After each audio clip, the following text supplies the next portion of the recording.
મિત્રો 34,000ની કાયમી શિક્ષક ભરતીનું અલ્ટિમેટમ ફરીથી આપવામાં આવ્યું છે। મિત્રો ગાંધીનગર ખાતે રેલીનું આયોજન કરવામાં આવશે। 7,500ની ભરતી છે એ લોલીપોપ જોવા મળી રહી છે। મિત્રો સરકાર ઉપર હવે ભરોસો છે એ નથી રહ્યો।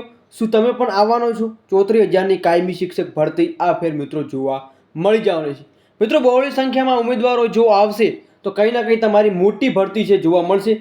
તમે સ્ક્રીન ઉપર જોવા મળી રહ્યું છે જેમાં યુવરાજસિંહ જાડેજા પણ જોવા મળી રહ્યા છે, જેમાં એન્કર પણ છે અને અહીંયા આ જે ભાઈ કહી રહ્યા છે એમના મત પ્રમાણે કે 7,500ની જે ભરતી આવી છે એ કંઈ ના કંઈ 3 મહિનાની અંદર પ્રોસેસ પૂરી ના થાય, જેના કારણેથી મને લોલીપોપ લાગી રહ્યું છે એવું આ ભાઈ જણાવી રહ્યા છે।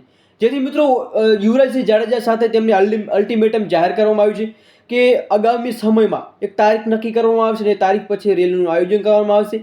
મિત્રો જો હવે સરકાર કંઈ નિર્ણય નથી લેતી તો મોટા પાયે અહીંયા સંઘર્ષ છે જોવા મળી જશે। બાકી મિત્રો આપણો તારીખ છે એ અપડેટ આપવાના છીએ, તમે પણ ગાંધીનગર ખાતે જાજો। મિત્રો તારીખનો આપણે પ્રોપર એક વિડીયો લઈને આવવાના છે। તારીખે બધી જનમેદના છે એ જવાની છે, તમારી પણ બહોળી સંખ્યામાં ઉમેદવારો ભેગા થાય અને સરકાર સામે રજૂઆત કરી શકે તે માટે પ્રયત્નો પણ આપણે કરવાના છીએ। બાકી મિત્રો ઓફિશિયલ અપડેટ માટે આપણી ચેનલ સાથે જોડાઈ જાઓ, ટેલિગ્રામની વોટ્સઅપ ગ્રુપ બને જોઈન કરી લો। જય હિન્દ, જય સંવિધાન।